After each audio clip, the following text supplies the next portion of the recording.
Cette estimation Ipsos Soprasteria que nous vous donnions à 20h, qui a légèrement évolué. La République En Marche, Modem, qui arrive donc en tête avec 32,2% des voix. Les Républicains, UDI des Verts droite à 21,5% des voix. Puis, vous le voyez, le Front National à 14%. La France Insoumise à 11%. Et on va regarder ensuite l'estimation en siège, Léa. Voilà, regardez ce que ça donnerait en siège. Attention, il ne s'agit que d'une projection en fourchette, rien de définitif. Mais voilà ce que ça donnerait pour le camembert. La République En Marche obtiendrait entre 390 et 430 députés. LR entre 85 et 125 sièges. Le Parti Socialiste entre 20 et 35 sièges. Grosse déconfiture pour le PS. Le FN n'obtiendrait que entre 3 et 10 sièges. La France Insoumise de Jean-Luc Mélenchon avec le Parti communiste entre 11 et 21 sièges. Et voilà pour ce camembert où la couleur violette domine très largement, vous le voyez. Il est 21h. On va maintenant faire le point sur plusieurs résultats avec vous, Nathalie Saint-Cric, et avec vous, Guillaume Daré. On a envie d'en savoir plus. On verra pour Nicolas B dans un instant les précisions, parce que ça reste encore un petit peu flou. Est-ce que vous avez d'autres résultats? Oui, un résultat assez symbolique, puisque Jean Glavany, qui était député sortant des Hautes-Pyrénées, et qui est quand même parlementaire depuis 1993, qui est un mitterrandiste, un socialiste historique, eh bien, est éliminé. Il ne sera donc pas au deuxième tour. Un deuxième tour qui se jouera comme entre la République En Marche et la France Insoumise. Situation très difficile pour Jean-Jacques Urvoas, l'ancien ministre de la Justice, sous la présidence de François Hollande dans la première circonscription du Finistère. Il n'obtient que 19,8% des voix. Alors il est bien au second tour, mais il arrive très nettement derrière Anaïs Glemer, candidate de la République En Marche, 38,2%. Dans les Pyrénées-Atlantiques, eh bien, même Jean Lassalle est victime aussi du mouvement de dégagisme, puisqu'il est dans une position assez difficile, avec 17,7% des voix. C'est le candidat La République En Marche, Loïc Corrégé, qui arrive en tête avec 25,4%. La République En Marche également en tête dans la quatrième circonscription du Doubs. Frédéric Barbier, 37,5% des suffrages en seconde position. Sophie Montel, 24,1% des voix. C'est ces deux-là qui s'affronteront dans quelques jours. Voilà, une génération politique qui va quitter l'Assemblée nationale. On le voit bien ce soir, Léa. On continue ce débat avec vous. Et on continue avec Marie-Sophie Lacaro qu'on va retrouver sur la mezzanine. Marie-Sophie qui surveille les réseaux sociaux. Est-ce que ça tweet? Est-ce que ça réagit? Ce soir, je crois que vous avez des tweets intéressants, Marie-Sophie. Oui, des tweets intéressants et même amusants. Je les ai choisis comme cela pour détendre un petit peu l'atmosphère. Regardez, on commande beaucoup l'abstention. Eh bien, pour certains, les Français, ils étaient comme ça pour aller voter apparemment aujourd'hui. Sinon, beaucoup de messages évidemment sur le score du Parti Socialiste qui est en train de couler. Image à l'appui. Certains sont même allés jusqu'à imaginer cette fausse annonce sur le site Le Bon Coin, le siège du Parti Socialiste 10 rue de Solferino à rénover. Un commentaire aussi sur le joli score d'Emmanuel Macron. Certains s'amusent et reprennent son fameux discours parce que c'est notre projet et ça devient ce soir parce que c'est notre assemblée. Enfin, un tweet aussi sur le Front National à 13%. Cela en fait trinquer certains. Tous ces tweets, vous les retrouvez bien évidemment sur notre site internet franceinfo.fr où commence aussi à être publiée et colorée cette carte des résultats du premier tour de ces élections législatives. Un peu de couleur, on le verra. Ça, je vous en reparlerai un petit peu plus tard. Merci Marie-Sophie. Et d'abord, une petite confirmation. 6e circonscription de Seine-Maritime. Sébastien Jumel est en ballottage pour le Parti communiste à 41,7. Pierre Laurent. Philippe Dufour, ballottage favorable, ballottage de la République En Marche à 25,4. Et Nicolas B serait donc bel et bien battu avec 15,5%. La suite du débat, Léa. Alors, Jérôme Gage, la parole à vous. Vous avez vu le tweet de Marie-Sophie Lacaro avec un Parti socialiste qui est en train de couler. Vous perdez plus de 200, vous perdriez plus de 200 députés, entre 20 et 35 sièges. Quelle est votre réaction? D'abord, si vous me permettez, ce n'est pas tellement la survie et le devenir du Parti socialiste qui est en jeu au moment où on parle. On est au soir du premier tour de l'élection législative. Il y a un deuxième tour. Manifestement, Emmanuel Macron va avoir une majorité. En même temps, la tradition politique française, ce n'est pas celle du parti unique. Et donc, partout où c'est possible, moi j'invite à ce qu'il puisse y avoir le maintien d'une forme de diversité, de pluralisme politique, qui est le sel de la démocratie, qui est absolument indispensable. À chaque fois qu'il y a eu des assemblées avec la même couleur monocolore, monolithique, ça s'est toujours mal passé. Et je pense qu'il y a besoin d'avoir des députés venus des différentes sensibilités qui, pour la plupart d'entre eux, en tous les cas, moi, c'est mon état d'esprit, ne seront pas dans l'opposition systématique. Il faudra soutenir les choses qui vont dans la bonne direction, mais qui ne seront pas surtout dans le soutien aveugle. Parce que sur certaines des propositions d'Emmanuel Macron, il y a au minimum à enrichir, à amender, et sur certains points, à exprimer une position Avec un contradictoire. parti socialiste qui passe de 30 à 10%, vous ne vous sentez, vous, frondeur, aucune responsabilité dans ce parti socialiste qui est aujourd'hui quasiment à terre? La responsabilité, elle est bien évidemment collective et elle est celle de l'ensemble de la gauche. Elle s'est présentée divisée à ces élections et puis surtout, elle s'est divisée tout au long du quinquennat. Alors moi, j'ai pas envie d'avoir l'œil dans le rétroviseur et de regarder à qui revient la faute. Mais si on regarde aujourd'hui, il est à 10%. Aujourd'hui, il est à 10%. Et aujourd'hui, et c'est ça qui m'intéresse pour répondre à la question de Léa Salamé, dans un deuxième temps, il faudra reconstruire quelque chose. Parce que moi, je ne peux pas imaginer que la gauche se soit évaporée. Il y a une gauche sociale, écologiste, démocratique, européenne, mais pour une reconstruction, une réorientation de la construction européenne, qui va bien falloir... Pardonnez-moi, elle est chez vous, cette gauche-là, ou elle est chez Jean-Luc Mélenchon? Elle est à plusieurs endroits. Elle s'est exprimée pour une partie chez Emmanuel Macron au premier tour de l'élection présidentielle, pour partie sur la candidature de Jean-Luc Mélenchon, pour partie sur celle de Benoît Hamon. Et il y a à réinventer quelque chose. Mais encore une fois, le devenir des partis, et on serait un peu fou et un peu à côté de la plaque si on n'entendait pas le message qui a été adressé au moment de cette séquence présidentielle. Donc il faut reconstruire, mais il faut en tous les cas d'abord et avant tout garantir cette pluralité et ce pluralisme à l'Assemblée nationale. Je vous le dis, c'est l'intérêt de la démocratie française. Et puis sur des questions essentielles, sur le code du travail, sur le pouvoir d'achat, on a, et je dis nous, la gauche, à faire valoir un certain nombre de positions. Vous savez, il faut prendre au mot Emmanuel Macron. Il a dit qu'il voulait travailler avec la droite et la gauche. Il a nommé un Premier ministre de droite et confié les clés de la politique économique ou de la politique éducative à des ministres de droite. Eh bien, il faut des députés de gauche pour faire, sinon un contre-pouvoir, mais au moins pour permettre aux millions de Français qui continuent à avoir le cœur à gauche d'être représentés à l'Assemblée nationale. Elle est où la gauche, Pierre-Laurent, ce soir? Elle est au Parti socialiste. Jean-Luc Mélenchon rêvait de remplacer le Parti socialiste, d'atomiser le Parti socialiste et qu'il n'y ait plus que la France insoumise. Est-ce que vous pensez qu'il a réussi son pari ce soir? Non, je ne crois pas. La gauche, elle est évidemment à reconstruire. Elle est à reconstruire à partir d'aujourd'hui. Nous le savions, parce que le résultat de l'élection présidentielle avait inquiété. Mais en plus, on a ajouté de la division depuis l'élection présidentielle. Donc évidemment, on ne pouvait pas aller ce soir à un résultat extraordinaire. Ceci étant dit, il faut quand même noter que, parce qu'il ne faut pas passer quand même trop facilement sur la question de l'abstention. Quand vous avez 50% des gens qui ne vont pas voter, il faut quand même réfléchir au système institutionnel qui est en train, élection après élection, de dévaloriser l'élection de l'Assemblée nationale. Qui est une élection importante, essentielle. C'est une élection importante, mais aujourd'hui, il y a 17% de gens en moins qui votent à cette élection qu'il n'y en avait quand elle était découplée de l'élection présidentielle. C'est ça, c'est la logique institutionnelle. Oui, mais la présidentialisation, il faut se réinterroger sur cette question. Elle écrase la démocratie, elle ne la favorise pas. Et le président de la République ce soir, qui a fait, je le rappelle, 23% au premier tour de l'élection présidentielle, obtient une majorité absolue, si on en restait au résultat de ce soir, avec moins de voix qu'à l'élection présidentielle. Donc il y a quand même un grave problème démocratique. Alors pour le deuxième tour, pour comprendre, il faut le faire chef exister de une gauche. l'opposition de la gauche radicale entre guillemets, c'est Jean-Luc Mélenchon. Clairement, aujourd'hui, il incarne. Jean-Luc Mélenchon, c'est le Parti communiste. Un parti communiste à 3%. Pardon ? Un parti communiste qui, pour le moment, serait estimé à 3%. Qui fait entre 3 et 4% et qui va qualifier pour le second tour, d'après les informations que j'ai, plus de 20 députés.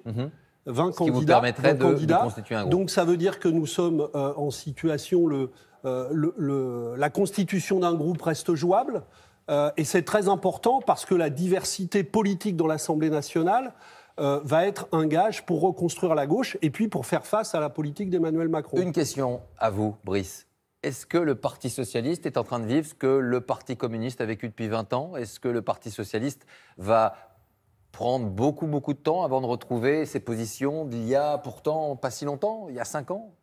Beaucoup de temps, certainement, parce que l'effondrement est spectaculaire. Une force politique, quand on parle de 10%, d'un peu plus de 10%, c'est pas uniquement pour le PS. C'est le PS, les PRG, les divers gauches qui obtiendraient 10%. Donc le PS tout seul serait sans doute encore à un niveau moindre que celui-là.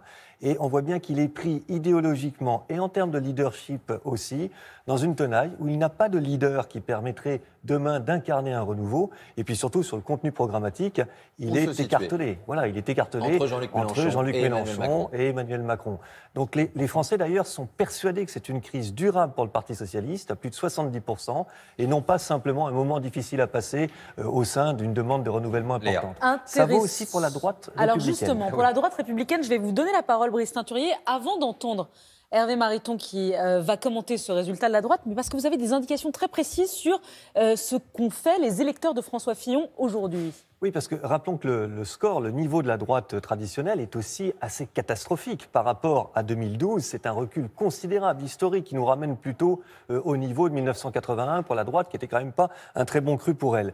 Et là, ce qu'on mesure dans l'enquête Ipsos Soprasteria qu'on a réalisée, c'est que 37% des électeurs de François Fillon se sont abstenus. Pour un électorat âgé et qui d'habitude va beaucoup voter, c'est beaucoup, c'est énorme. D'ailleurs, le segment le plus âgé de l'électorat a autant voté pour La République En Marche que pour les LR.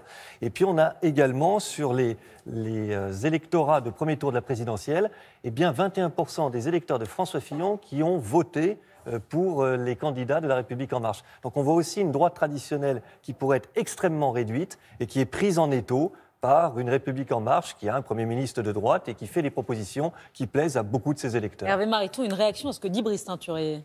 On entend d'abord qu'il y a une marge de progression pour le deuxième tour. Si nous arrivons à mobiliser nos électeurs traditionnels pour le deuxième tour, on ne peut pas se satisfaire de ce niveau d'abstention du premier tour et c'est tout de même pour nous une source d'espoir.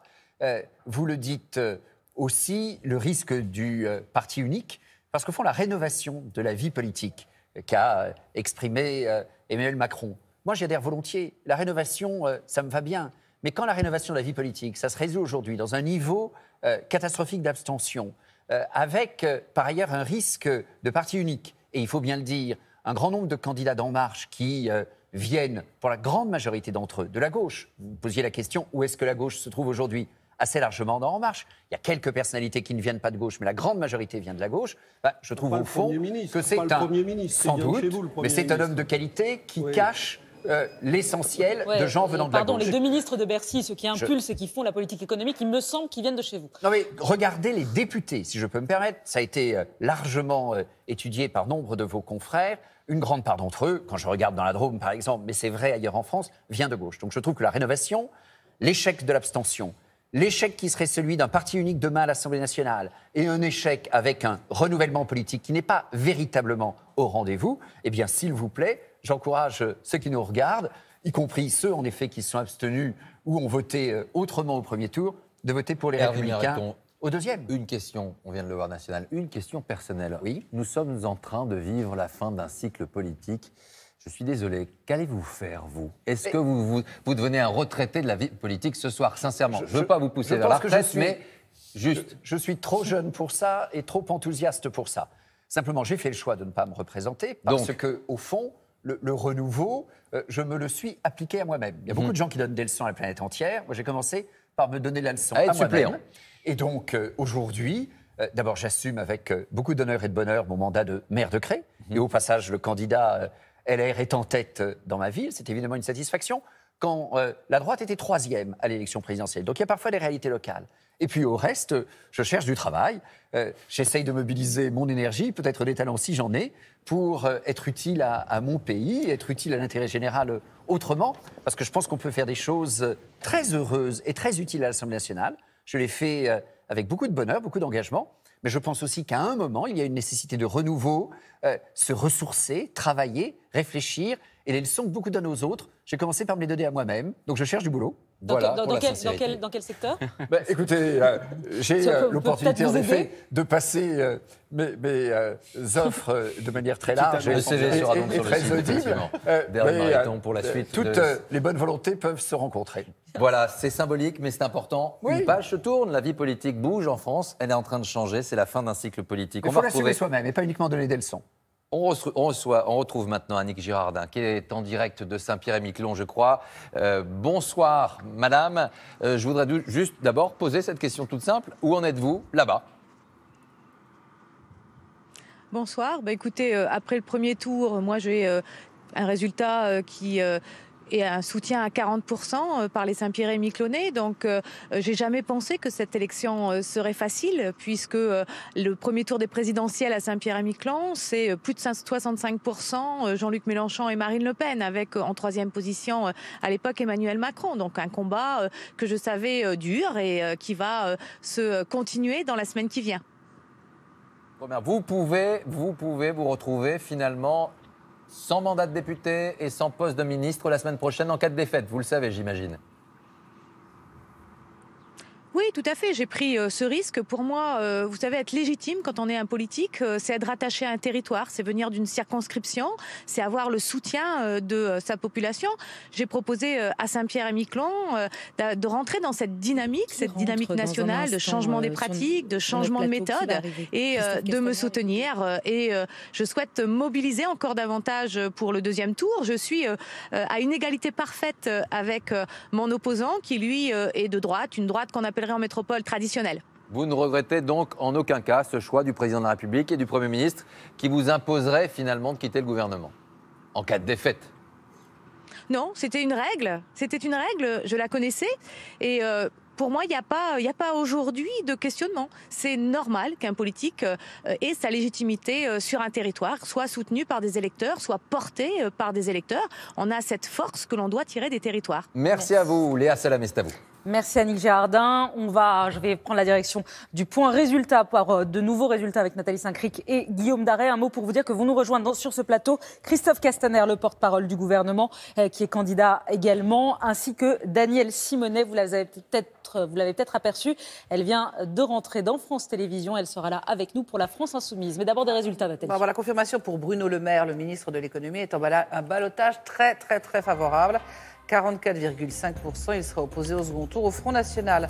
Fabienne Delacour, mais tout devrait bien se passer pour lui. Puis voilà, un socialiste pour qui tout risque aussi de bien se passer, c'est Stéphane Le Foll, dans la Sarthe, l'ancienne circonscription de François Fillon. On voit d'abord Sylvia Pinel. Le parti radical de gauche, qui est en ballottage plutôt favorable. 26,9% des voix pour ce premier tour. Elle affrontera le candidat du Front National au second tour. Alors, je reprends sur mon Stéphane Le Foll. Il est donc crédité de 30,3%. À noter qu'il n'avait pas de candidat à La République En Marche face à lui. Il était donc protégé par Emmanuel Macron.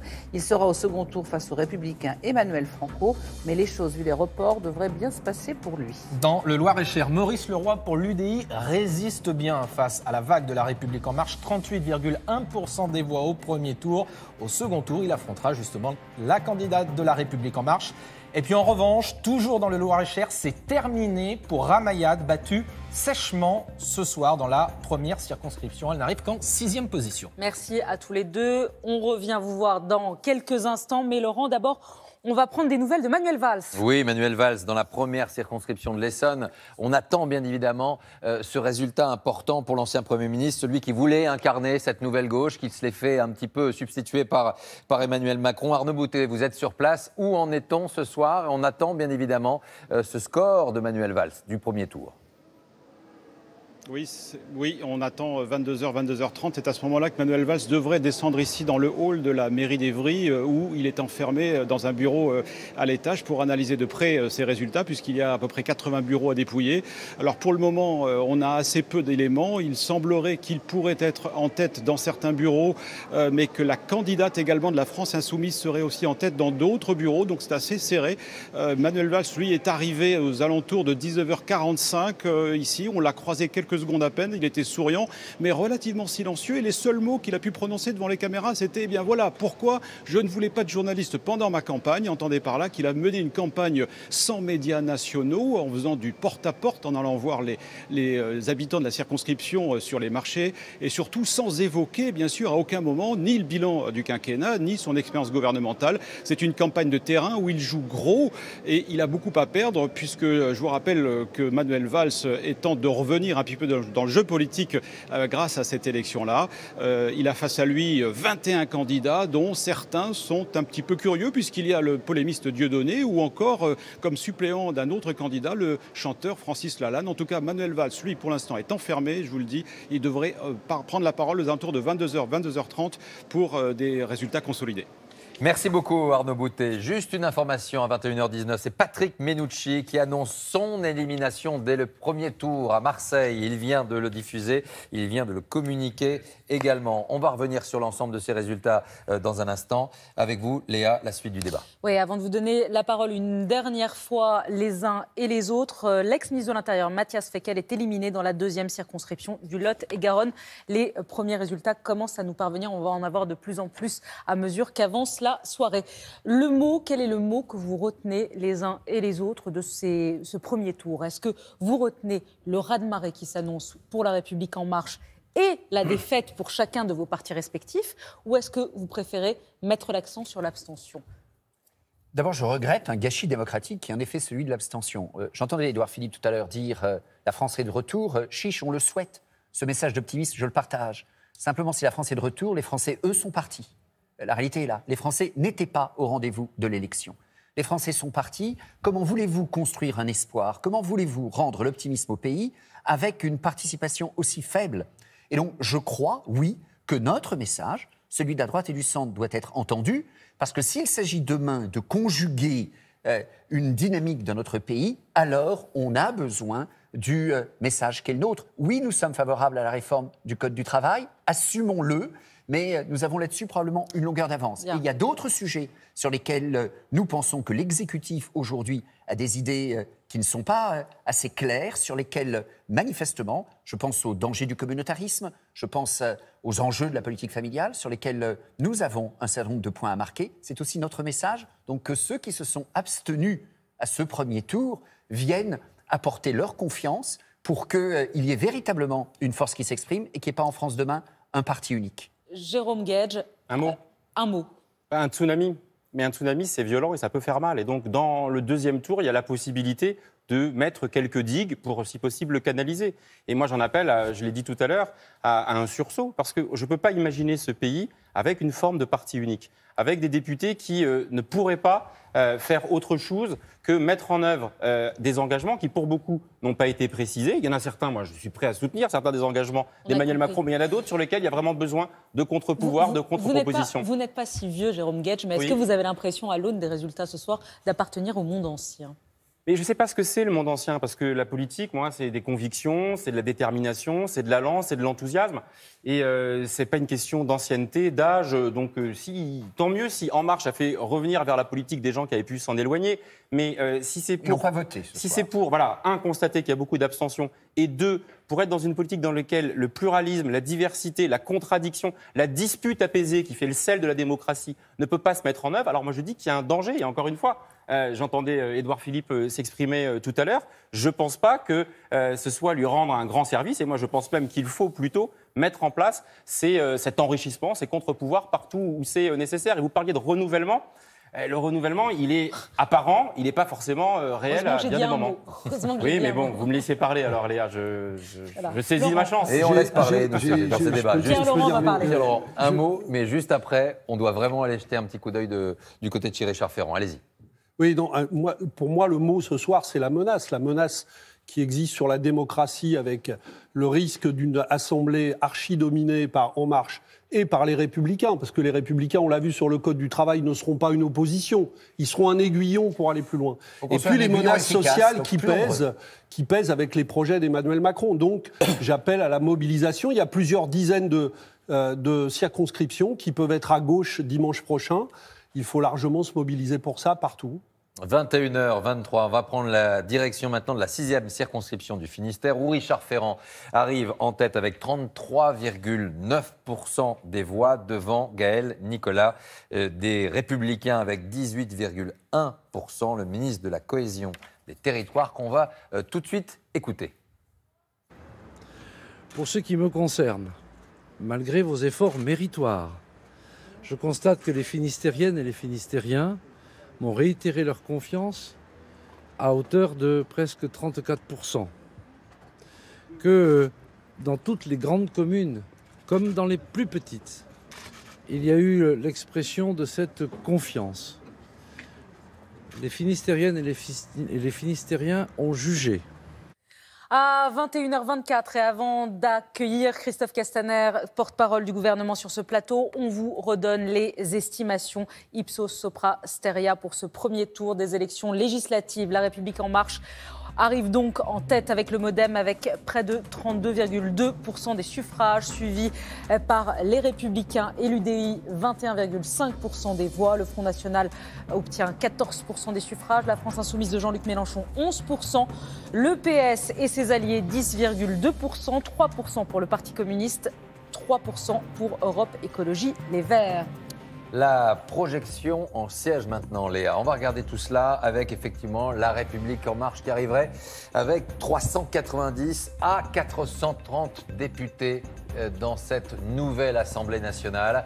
Le Parti socialiste entre 20 et 35 députés. La France insoumise et le Parti communiste entre 11 et 21 sièges. Le Front national de 3 à 10. Et du côté des Républicains, on avait à peu près plus de 200 députés républicains. On ne serait qu'entre 85 et 125 sièges.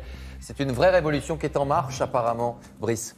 Oui, totalement, parce qu'il y a une formation et une seule ce soir qui peut avoir le sourire, c'est véritablement La République En Marche. Pour toutes les autres, que ce soit la droite, le Front National, la France Insoumise également, et le PS, bien naturellement, ce sont des reculs historiques qu'on n'avait jamais vus.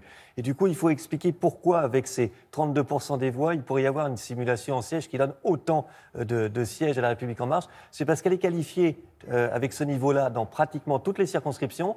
Et quand elle est qualifiée, quelle que soit la configuration de second tour à laquelle elle est confrontée, eh bien, elle trouve un surcroît d'électeurs provenant tantôt de la gauche, tantôt de la droite. Et c'est ça qui donne cette projection en siège qu'il faut prendre avec prudence, mais qui apparaît comme si impressionnante. Merci Brice. Vous restez avec nous. Il est 21h25 avec Léa Salamé, avec Nathalie Saint-Cric, avec Guillaume Darey, avec Marie-Sophie Lacaro. On va faire le point sur tous ces résultats, les décrypter. Nos invités, nombreux invités, Nathalie Kosciusko-Morizet qui va arriver. Les résultats dans les grandes villes, c'est dans un instant. Vous venez de suivre la première partie de ce premier tour de l'élection présidentielle. On se retrouve dans quoi? Dans quelques secondes. 3 minutes, même pas.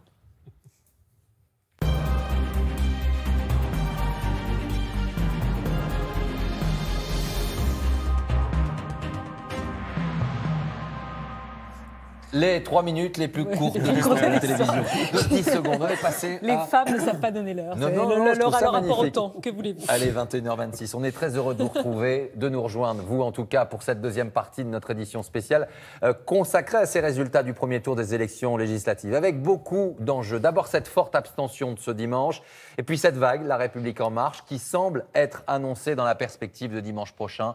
Le chamboule-tout politique se poursuit en 2017. Avec vous, Léa, maintenant.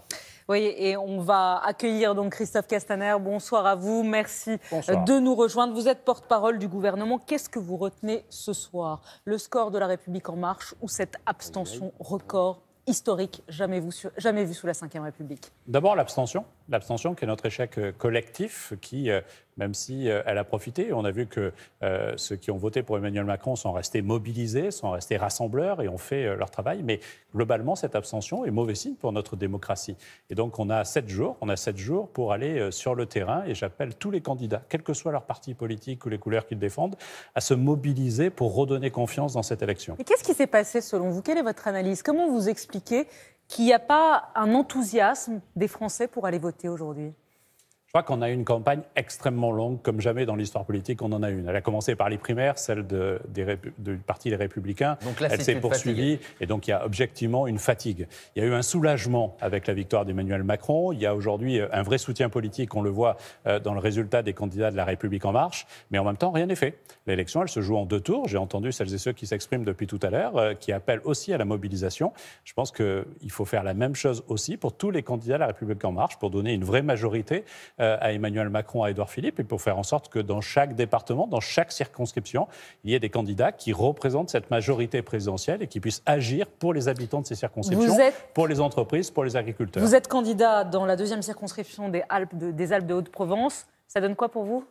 Le score est bon, un peu plus de 44% au premier tour, dans une circonscription qui était donnée comme difficile. Emmanuel Macron est arrivé en 3e position avec 20, donc je suis plutôt serein sur la suite, mais je ne lâcherai rien. Chaque jour de la semaine, je ferai campagne dans les Alpes de Haute-Provence. Il y a une phrase qu'on a entendue dans la bouche du Premier ministre, la France est de retour. Cette phrase, finalement, elle peut résonner dans la tête des Républicains, résonner du côté des socialistes, du côté effectivement de François Hollande. Ça veut dire quoi, la France est de retour ? Parce que c'est une France rassemblée. C'est une France qui n'est plus coupée à travers l'organisation de ses partis politiques. Et c'est justement cette France rassemblée qui est incarnée par Emmanuel Macron, par Édouard Philippe, par des femmes et des hommes qui viennent d'horizons politiques différents et qui se posent une seule question. Qu'est-ce qu'on peut faire de mieux pour réformer notre pays ? Et qui se libèrent du carcan des partis politiques. J'étais longtemps au Parti socialiste. Je m'en suis libéré très tôt en m'engageant avec Emmanuel Macron. Mais je sens bien qu'aujourd'hui, on a cette aspiration à transformer, à changer. Mais bien sûr, mais La République En Marche est un parti politique. Mais c'est un parti politique qui ne s'appuie pas sur un vieux système et qui va incarner, la semaine prochaine, un profond renouvellement aussi dans ses candidats. Il y aura énormément de jeunes députés de 25 à 35 ans. Ça aussi, c'est une nouveauté. Combien il y aura d'ouvriers, d'employés gagnant, comme la très grande majorité des Français, 2 500 € par mois ou moins de 2 000 €. Très peu. Il y en aura quelques-uns si nous réussissons à constituer un groupe, parce qu'il y en a beaucoup parmi nos candidats. Mais il n'y en aura quasiment pas dans les candidats du renouveau de En Marche. C'est un faux renouvellement. On est toujours. Un renouvellement social.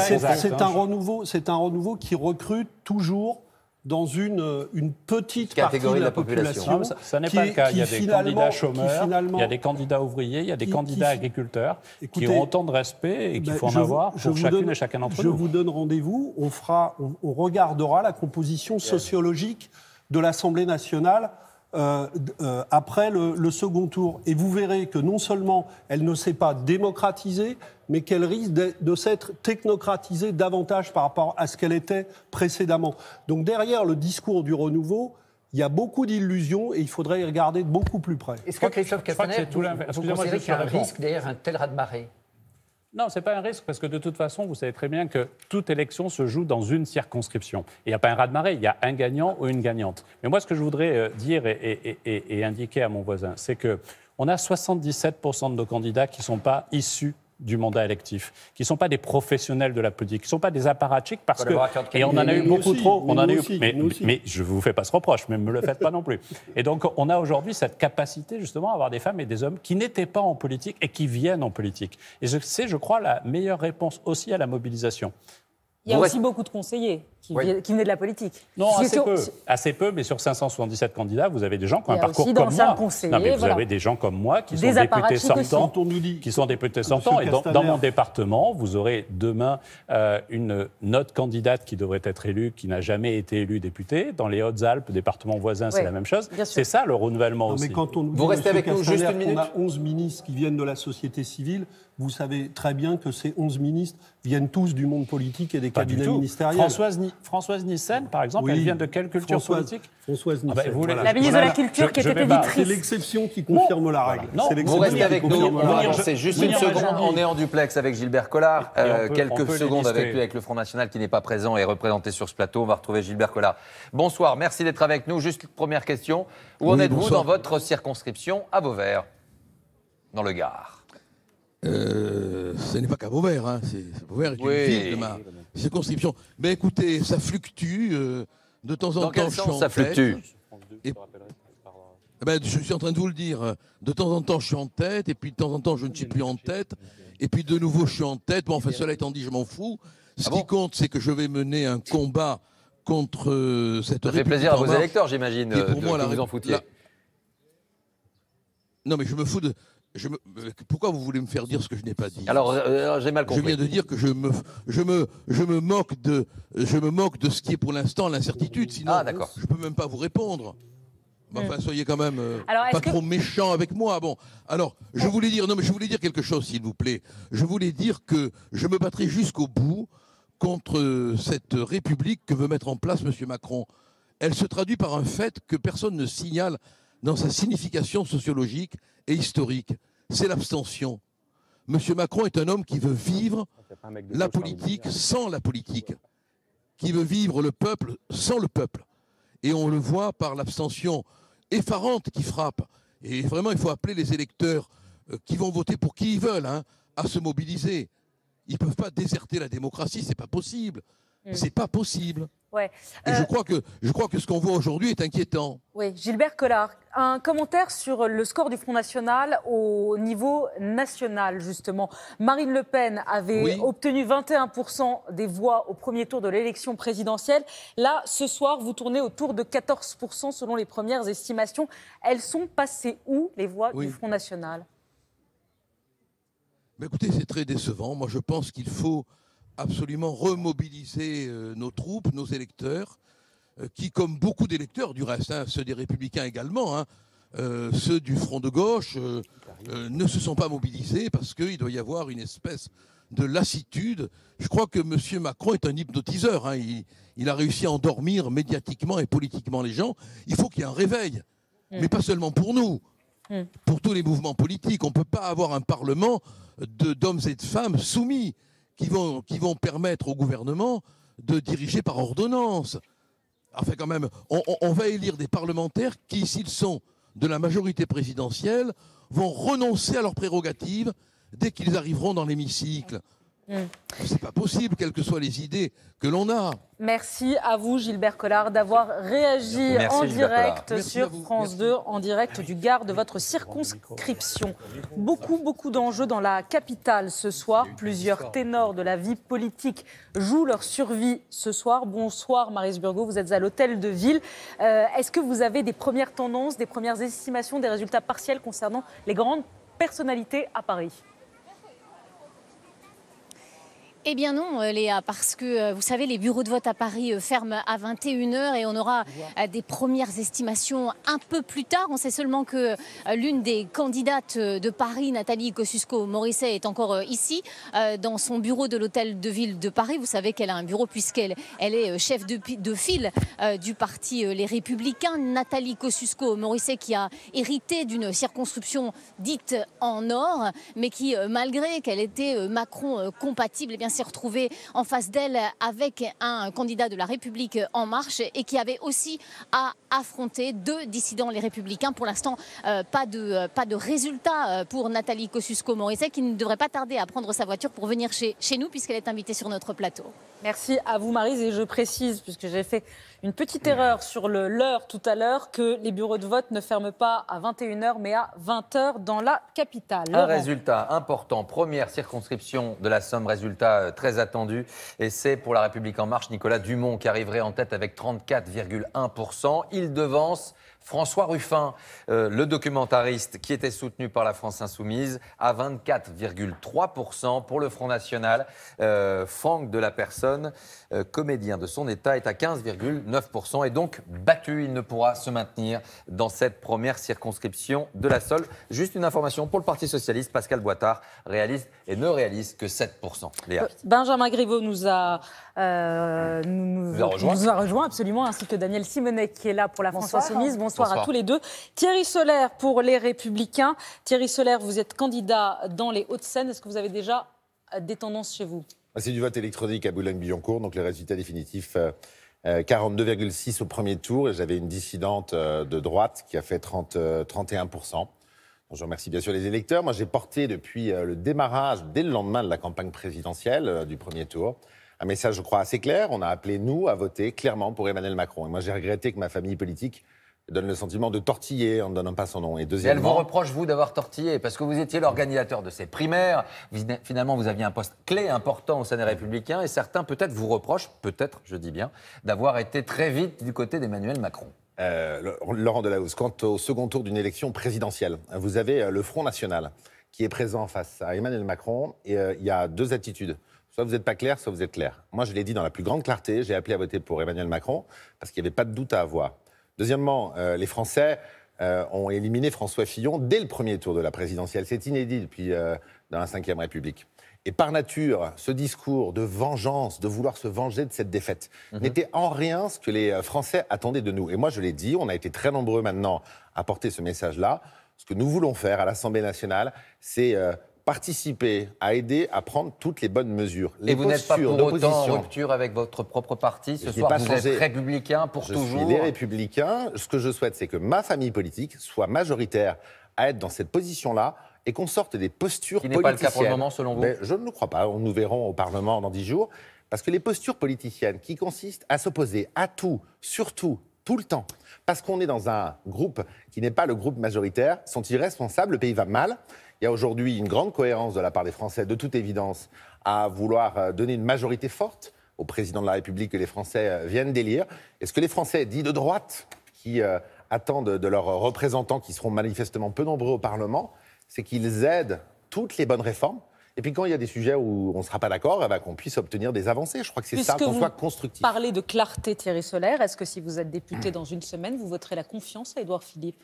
Je crois que le premier acte, si on ne veut pas la confiance, ça veut dire voter la défiance et faire tomber le gouvernement. Ça serait stupide. Et moi, je l'ai dit très clairement aux électeurs de Boulogne-Billancourt. En votant pour moi, ils votent pour quelqu'un qui sera constructif, qui votera la confiance au gouvernement. Ça ne veut pas dire un chèque en blanc. Ça veut dire que toutes les réformes, Léa Salamé, toutes les réformes qui iront dans le bon sens, on les votera. La réforme du Code du travail qui s'annonce, elle a de toute évidence pas été faite dans notre pays depuis 20 ans. Et aujourd'hui, si je ne votais pas cette réforme, je serais dans une posture politicienne pour préparer l'élection suivante de 2022. Alors à quoi servent les Républicains? Thierry Solère, à quoi servent? Pourquoi vous n'êtes pas dans le même parti que Benjamin Griveaux? Parce que ça sert, les Républicains? Je n'ai pas besoin de changer de formation politique. Je vous dis, je suis persuadé que la majorité des parlementaires de ma famille politique qui seront à l'Assemblée, manifestement peu nombreux, on verra dimanche prochain, seront dans cette position-là. Moi, je ne veux pas préparer 2022, ça ne m'intéresse pas. Ce que je veux, c'est que mon pays se redresse. Par contre, ce n'est pas un chèque en blanc à ce gouvernement, c'est une démarche constructive, et c'est ce que les électeurs, en tout cas, attendent de nous partout. Et à Boulogne-Billancourt, ils me l'ont dit tous les jours sur le marché, dans les rues, ne soyez pas dans des postures d'opposition. Aidez à redresser le pays quand ça ira bien, et quand vous aurez des différences, dites-le clairement. Benjamin Griveaux, quand vous entendez Thierry Solère ce soir, vous avez envie de lui dire « rejoins-nous ». Qu'est-ce que tu fais encore chez les Républicains? Non, mais j'ai envie de dire que le pari qu'a fait Emmanuel Macron il y a maintenant un peu plus d'un an, de se dire que les Français seront attachés à des solutions concrètes à leurs problèmes et donc dépasseront les vieux clivages des partis. Ce soir, on en a eu la démonstration. Il y a eu l'élection présidentielle qui a été le premier moment finalement de dépassement des clivages traditionnels. Et là, ce soir, on a su, nous, mobiliser notre électorat. Il y a une abstention qui est très forte. On ne va pas se voiler la face, mais elle est très forte. Pourquoi ? Parce que, finalement, la société civile a été écartée pendant trop longtemps de la vie politique. C'est pour ça que l'abstention est forte, Benjamin Griveaux ? C'est sans doute pour cela que l'abstention est forte, parce que le lien de confiance entre la classe politique et le pays a été rompu. Nous, on a assumé de présenter à ces élections législatives une majorité de gens issus de la société civile et qui ont pris part dans la campagne présidentielle et là, dans les campagnes qu'ils viennent de conduire, eh bien, à la reconstruction de ce lien. C'est cela que nous avons fait et je crois que quand on propose finalement des solutions concrètes qui parlent aux gens, qui parlent au quotidien des gens, ils y sont sensibles et qui veulent qu'on sorte des jeux de posture. Et pourquoi ils ne sont pas allés plus massivement voter alors ? Écoutez, en tout cas, l'électorat qui est manifestement s'est rendu aux urnes. Si je regarde le score, c'est sans doute que l'électorat des autres mouvements politiques n'ont pas été convaincus par les projets qui ont été portés, des projets qui d'ailleurs ont été très amendés après l'élection présidentielle. Brice Teinturier, une réaction à ce que dit Benjamin Griveaux ? Oui, globalement, c'est bien sur les autres formations politiques qu'il y a eu un déficit, soit de mobilisation, soit une tentation chez les électeurs, par exemple, de François Fillon, pour 21% d'entre eux, d'aller voter pour La République En Marche. Sur le fait, en revanche, qu'il y ait eu autant d'abstention, peut-être qu'il y a ce lien qui s'est trop distendu entre la société civile et le Parlement, mais je vois aussi derrière cela, eh bien, du côté des Français, une mise à distance et un faible intérêt pour le Parlement. L'élection présidentielle, la verticalité, l'exécutif, ça les intéresse. Le Parlement, manifestement, beaucoup moins, en tous les cas aujourd'hui. Merci Brice. Et à l'instant, Alain Juppé qui appelle à voter pour les candidats républicains afin d'éviter, je cite, une assemblée monochrome. 21h42, vous suivez France 2, des résultats, en voici avec Guillaume Darey et Nathalie Saint-Cric. Absolument, on prend tout de suite la direction de la première circonscription de la Moselle avec une autre figure socialiste battue dès ce soir. L'ancienne ministre Aurélie Filippetti, députée sortante, n'obtient que 11,8% des voix. Le second tour opposera le candidat de La République En Marche qui est arrivé en tête à celle du Front National. Dans la première circonscription de Corrèze, à savoir la circonscription de François Hollande, Bernard Combe est en ballottage très défavorable. Il n'obtient que 17,9% face au candidat de La République En Marche. Dans le Puy-de-Dôme, l'ancienne juge Laurence Vichnievsky était candidate sous les couleurs de La République En Marche. Elle arrive en tête, 38,6% des voix. Au second tour, elle affrontera Louis Giscard d'Estaing, 21,1%. 9e circonscription de la Gironde, eh bien, il y avait un sortant qui était valsiste, c'est Gilles Savary. Eh bien, ça ne marche pas très fort, 17,4%. C'est de nouveau la candidate Les Républicains En Marche qui est en ballotage très favorable avec 31,2% des voix. Dans la deuxième circonscription des Pyrénées-Orientales, Louis Alliot, vice-président du Front National, arrive tout juste en tête d'une courte tête, 30,8% des voix. Au second tour, il affrontera la candidate de la République En Marche, Christine Espert, 29,1% des voix ce soir. Merci à tous les deux. On revient vous voir dès que vous avez d'autres résultats. Mais pour l'heure 21h43, Laurent, vous allez donner la parole à nos deux éditorialistes. Oui, nos invités et puis nos éditorialistes. Deuxième point avec Françoise Fressos du Monde et puis Guillaume Tabar du Figaro.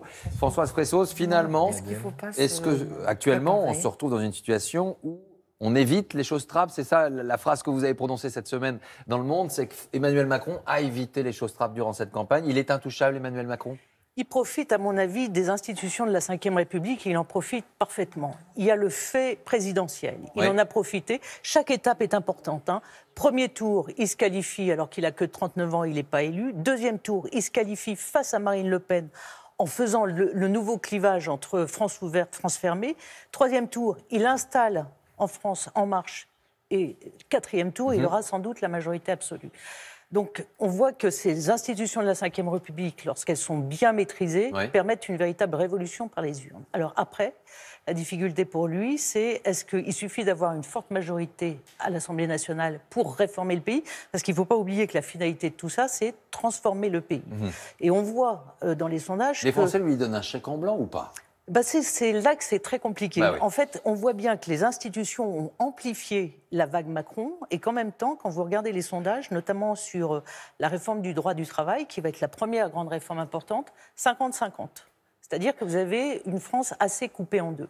Donc la problématique qui va se poser, c'est est-ce qu'il suffit d'avoir une très forte majorité à l'Assemblée pour faire passer la réforme, ou est-ce qu'il va falloir, au contraire, faire de la pédagogie, tenir compte des oppositions qui existaient avant le premier tour de la présidentielle? On a vu quand même une France extrêmement brisée et très divisée. Guillaume Tabar, pour le Figaro, la droite, les Républicains, en tout cas, eux, ils rêvaient d'une cohabitation. On a envie d'en savoir un petit peu plus, finalement. Il n'y aura pas, bien évidemment, cette cohabitation. La droite, les Républicains, ils vont devoir se réinventer ou assumer leurs fractures. Qu'est-ce qui va se passer? Écoutez, dans une situation paradoxale, parce que d'abord, pendant la campagne, elle a été incapable de faire entendre autre chose que ses débats internes et ses divisions internes, et qu'aujourd'hui, elle est prise à ses propres contradictions. On vient d'en avoir à l'instant un double exemple, la prise de position de Thierry Solère qui dit qu'il va voter la confiance au gouvernement En Marche, sachant que la majorité En Marche sera de 400-420 députés. On se demande si le gouvernement a besoin d'alliés supplémentaires pour gouverner. Inversement, et Alain Juppé, qui, au premier tour, a été soutenir une candidate En Marche contre un candidat LR, et qui, ce soir, vient de dire il faut des députés LR pour qu'il n'y ait pas un seul parti unique. Et le paradoxe, c'est que on voit que la gauche a ses propres divisions, que le Front National s'est aussi effondré à ses législatives. Il y aura très peu de députés. Donc, l'opposition politique à Emmanuel Macron, à l'Assemblée, ce sera les Républicains. Et donc, on voit bien que tous ceux qui étaient dans un rêve de reconstruction d'une majorité avec Emmanuel Macron sont un peu pris à contre-pied par ce succès qui déborde, j'allais dire, leurs espérances de la part des reconstructeurs. Juste un mot, François Baroin, il était quoi? En mission, dans une mission impossible? C'est pas lui le patron de l'opposition côté républicain? Non, clairement, François Baroin était celui qui était accepté par l'ensemble des sensibilités de la droite pour mener cette campagne, une campagne qu'il savait d'avance. Vous voyez ce que vous avez dit, accepté par toutes les sensibilités des Républicains, il est peut-être là aussi le problème pour les Républicains. Totalement, et il y aura un enjeu qui sera la bataille pour le leadership de cette droite, reconstruction idéologique, reconstruction politique. Ce sera l'enjeu d'un éventuel congrès des Républicains à la rentrée. Françoise Fressos, c'est un vrai procès ou un mauvais procès? Une assemblée unique, un parti unique, finalement... On voit, Emmanuel Macron s'est comparé bientôt à Bonaparte. Sincèrement, en 81, en 58, même il y a 5 ans, François Hollande, il était patron de l'Assemblée finalement. Au Sénat, le Parti socialiste également. De l'autre côté, les régions, Parti socialiste et les municipalités également. Est-ce qu'on est d'une manière très différente ce qui frappe aujourd'hui, c'est que souvenez-vous de ce qu'on disait d'Emmanuel Macron avant le premier tour, il n'y arrivera jamais. Donc, si vous voulez, c'est un peu ça. C'est le fait que tout d'un coup, il réussit, il est tout eu. Là, tout le monde se dit, mais c'est pas possible. Après, il y a quand même un problème, je pense, c'est que vous avez une démocratie qui est en recherche de démocratie participative. Oui.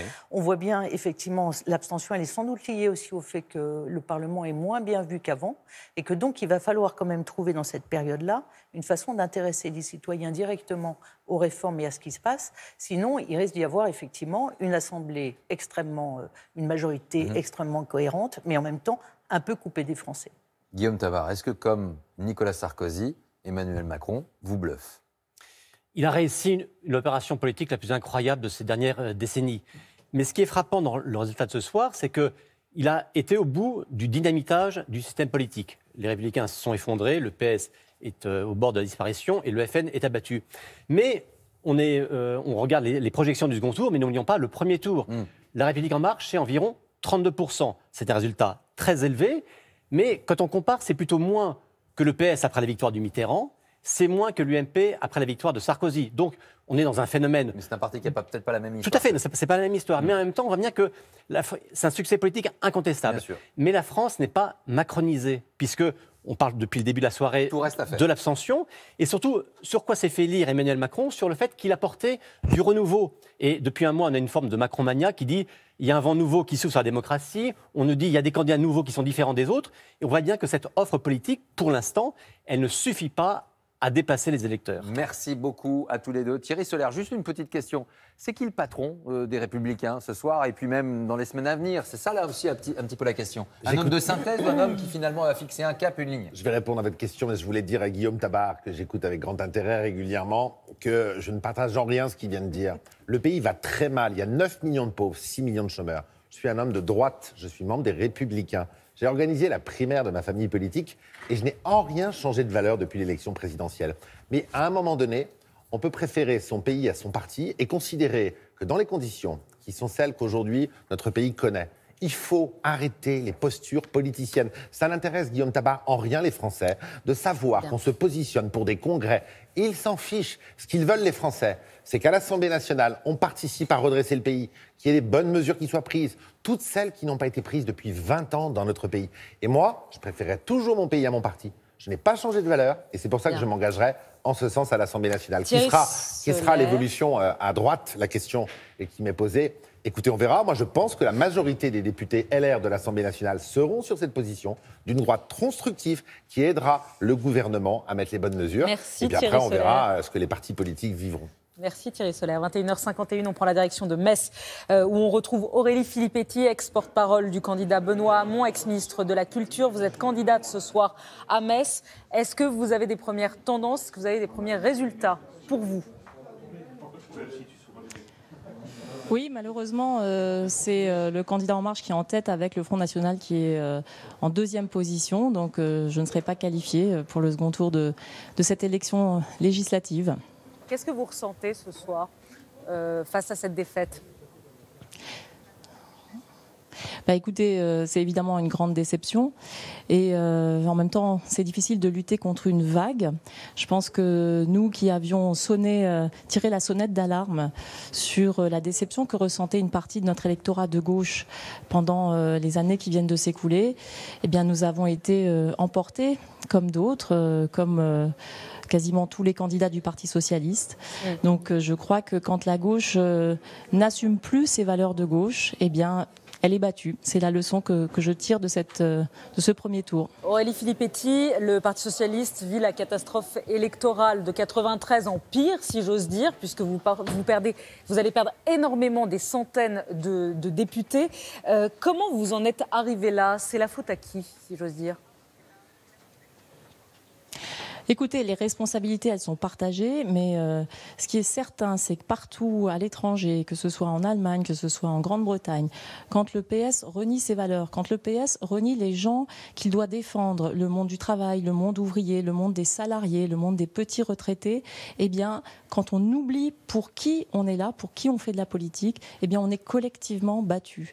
Et pour longtemps. Est-ce qu'il n'y a pas aussi... Ce qui me désole, c'est que finalement, c'est la gauche qui disparaît. C'est la gauche qui disparaît de la l'Assemblée nationale. Et ça va être très dur pendant 5 ans, mais la gauche ne disparaît pas pour autant ni du cœur d'un grand nombre de Français, ni du besoin politique que vont ressentir les ouvriers, les salariés de ce pays. Donc c'est à nous maintenant de reconstruire quelque chose d'autre.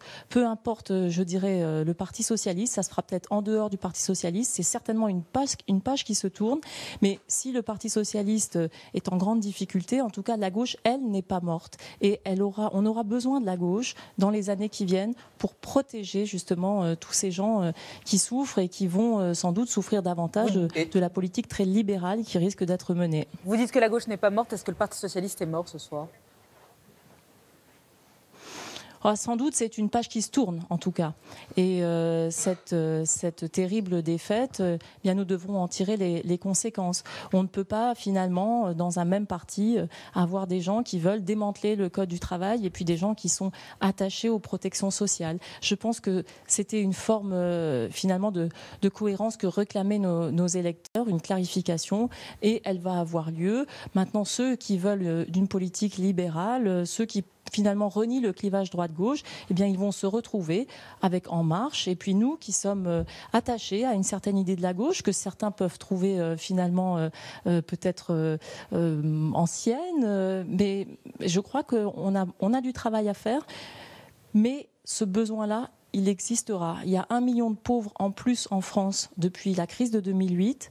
Mais c'est pour ces gens-là qu'on va continuer à être de gauche, Aurélie demain, que ce Filippetti. soit au sein de l'Assemblée nationale. Bien, on n'y sera pas, mais ailleurs aussi. Juste une dernière question. Pour ces gens-là, pour ce peuple-là, vous ne faites aucune confiance à Emmanuel Macron pour les années à venir? C'est pas une question de confiance. Moi, j'espère sincèrement, j'espère qu'il réussira pour la France et pour les Français et les Françaises. Je lui souhaite de réussir. Je nous le souhaite à tous collectivement. Mais simplement, j'ai des inquiétudes quand je vois un certain nombre de réformes qui sont annoncées sur le Code du travail ou sur l'assurance chômage. Donc, on verra et on jugera à l'usage. Les gens ont montré ce soir qu'ils voulaient essayer, qu'ils voulaient lui donner une chance. Eh bien, nous allons donc lui donner une chance collectivement. Et si jamais les conséquences sont négatives, la gauche sera toujours là pour défendre les Français. Puis quand on fait de la politique, vous savez, il faut être humble, il faut savoir affronter triomphe après défaite et recevoir ces deux menteurs d'un même front, comme disait Rudyard Kipling. Donc c'est une belle leçon d'humilité aussi. Merci à vous. Aurélie Filippetti, battue dans cette circonscription de la Moselle. On va retrouver maintenant Marie-Sophie Lacaro. Marie-Sophie, qu'est-ce que vous nous proposez sur votre tableau magique? Alors, tout à l'heure, je vous ai parlé de la carte de France qui se colorait en fonction des résultats de ce premier tour des législatives. Eh bien, la voici. Alors, elle s'est considérablement remplie. À ce stade de la soirée, nous avons presque 300 résultats dans presque 300 circonscriptions pour 577.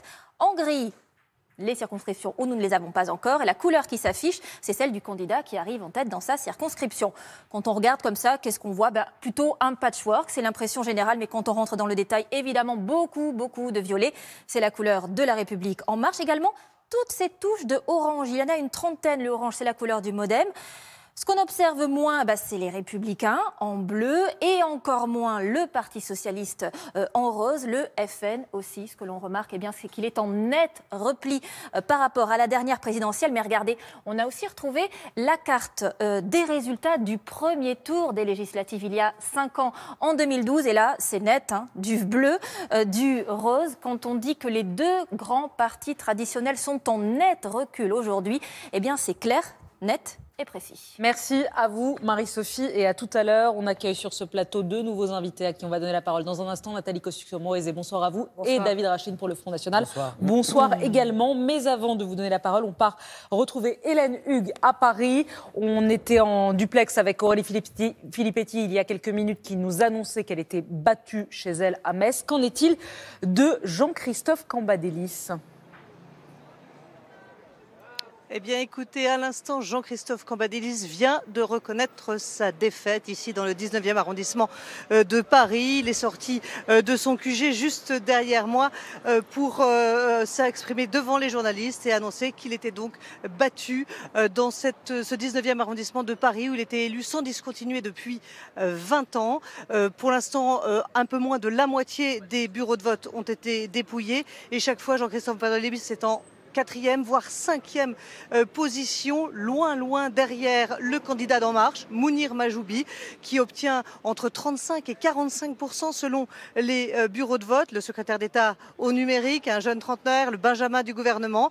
En 2e position, eh bien, c'est la candidate de la France Insoumise, Sarah Legrain. Et très souvent, Jean-Christophe Cambadélis, et peut-être au résultat final, on verra, est devancé également par le candidat d'Europe Écologie Les Verts. Merci Hélène. Avant de retrouver sur ce plateau Benjamin Griveaux, porte-parole de La République En Marche, un résultat à chaud, celui de Gilbert Collard, 32,3% dans la 2e circonscription du Gard. Il arrive finalement en tête de 0,1 point devant Marie Sarah, donc en ballottage de La République En Marche, vous le voyez, à 32,2%. Pascal Mouru, pour les Républicains, battu. Daniel Floutier, battu. Et qu'en est-il de l'ancien Premier ministre? Qu'en est-il de Manuel Valls dans la circonscription de l'Essonne, à Évry, dans son bastion d'Évry? Où en est-il ce soir? On va retrouver Arnaud Boutet. Arnaud, est-ce que vous avez maintenant des résultats qui tombent? Non, pas de résultat officiel, mais une tendance confirmée par plusieurs sources. Manuel Valls serait en tête d'une courte avance, je dis bien d'une courte avance, sur 50 à 55 bureaux sur 80, face à la candidate de la France Insoumise, Farida Amrani. Donc l'ancien Premier ministre devrait logiquement être au second tour face à la candidate FI. Pour l'instant, on n'a pas de résultat définitif, mais on sait qu'apparemment, on se dirige vers un duel qui sera celui-ci. En 3e position, en revanche, on ne sait pas si c'est le candidat du PCF, du Parti communiste, ou bien des Républicains, parce que je vous rappelle qu'il n'y avait ni candidat socialiste, ni candidat de La République En Marche dans cette 11e circonscription d'Évry, ici dans l'Essonne, et Manuel Valls devrait prendre la parole dans une demi-heure, 40 minutes, pour donner les résultats définitifs. Merci.